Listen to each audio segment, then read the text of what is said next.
নমস্কার, the news counter .এসে আপনাদের আরো একবার স্বাগত। নির্বাচনের মুখে দাঁড়িয়ে একটা প্রশ্ন আচমকাই জোরালো হচ্ছে, তৃণমূল কংগ্রেস কি শেষ পর্যন্ত মুষল পর্বে প্রবেশ করছে? আপনাদের মনে আছে যে মনোনয়ন যখন দেয়া হয় তৃণমূল কংগ্রেসের তরফে, তারপরেই উত্তরবঙ্গ থেকে দক্ষিণবঙ্গ থেকে শুরু করে রাঢ়বঙ্গ পর্যন্ত বিভিন্ন জায়গায় তৃণমূল কংগ্রেসের প্রার্থীদের, বিশেষ করে টিকিট না পাওয়া প্রার্থীদের এবং ড্রপড হয়ে যাওয়া যারা রানিং এমএলএ রয়েছেন তাদের ক্ষোভের কথা সামনে এসেছিল।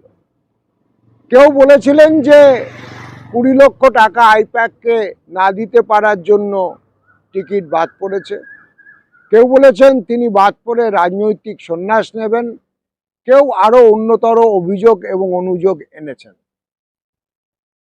কিন্তু নির্বাচনের ঠিক মুখে মুখে যেটা আমরা দেখছি যে মুষল পর্বের মেঘ জমছে ঈশান কোণে।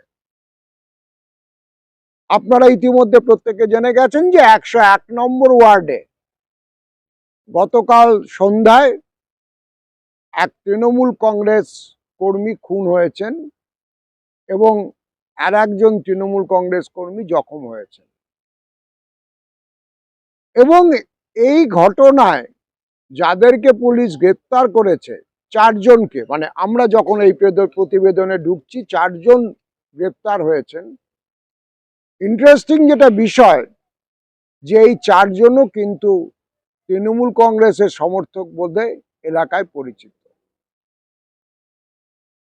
এখন কি কারণে খুন হয়েছে সেটা নিয়ে পুলিশ এখন পর্যন্ত সরকারিভাবে কোনো ব্রিফ দিতে পারেনি, কিন্তু এলাকায় যারা এই চরিত্রগুলোকে চেনেন, মানে এই যুযুধান চরিত্রগুলোকে যারা চেনেন, তারা বলছেন যে মূলত সিন্ডিকেট সংক্রান্ত সংঘর্ষের ব্যাপারেই এই মুষল পর্ব শুরু হওয়ার মূল কারণ। যার বাড়িতে এই ঘটনাটি ঘটেছে, সেই জিৎ, যে এই ঘটনায় আহত হয়েছে,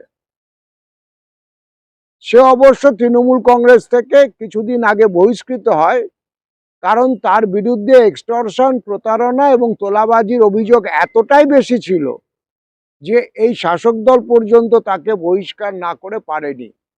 সে দীর্ঘদিন এলাকাছাড়া ছিল, কিন্তু সম্প্রতি সে তার পাটুলির বাবা মায়ের বাড়িতে আবার ফিরে এসেছিল এবং ঘটনার বিবরণে দেখা যায় যে রাত্রে নৈশ বাসরে যখন তাদের ফ্ল্যাটের ছাদে জিতের ওই আবাসনে খানাপিনার আসর বসিয়েছিল, সেখানেই প্রতিপক্ষের বাহিনী এসে, সশস্ত্র বাহিনী এসে গুলি করে ওই যুবককে হত্যা করে। কিন্তু এর থেকেও বেশি তাৎপর্যপূর্ণ ঘটনা রাজনৈতিকভাবে সেটা ঘটেছে কাকদ্বীপে।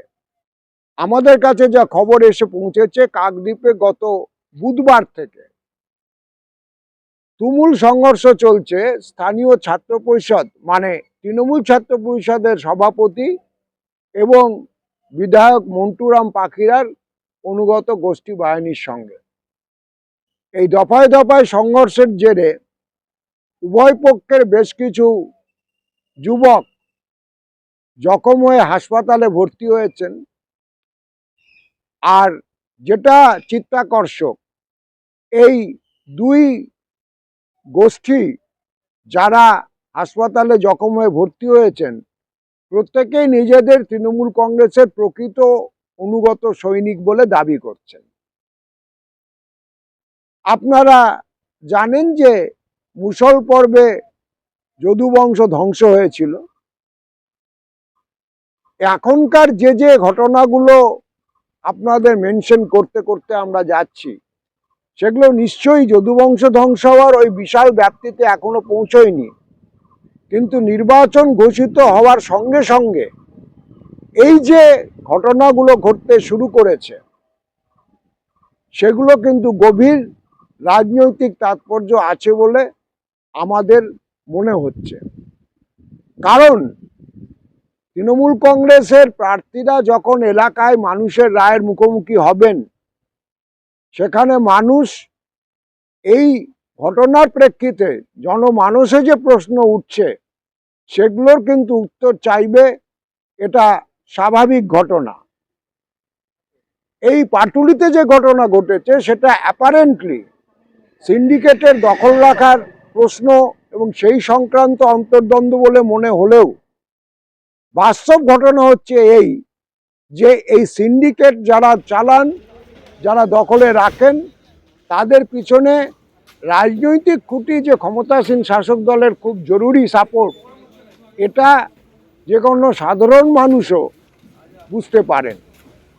সুতরাং তারা যখন এই সংঘর্ষ নিয়ন্ত্রণে ব্যর্থ হচ্ছে, সেটা যখন খুনোখুনি পর্যন্ত পৌঁছচ্ছে, কাকদ্বীপের মতো ঘটনায় যেখানে বিধায়কের অনুগামী এবং তৃণমূল ছাত্র পরিষদের সভাপতির অনুগামীরা তুমুল দ্বন্দ্বে লিপ্ত হচ্ছেন এবং মারামারি কাটাকাটি এতদূর পৌঁছচ্ছে যে হাসপাতালে একের পর এক গাড়ি ঢুকছে, সেখানে বুঝতে হবে যে আকাশে কিন্তু এখনই অশনি সংকেত। TheNewsCounter.s এর এই এপিসোড এখন এই পর্যন্ত। আমরা যখন যেমন আপডেট পাব আপনাদের সঙ্গে অবশ্যই শেয়ার করতে করতে যাব।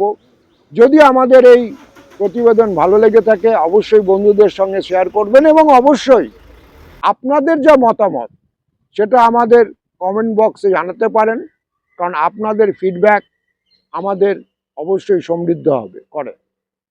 দেখা হবে পরবর্তী এপিসোডে। সকলে খুব ভালো থাকবেন।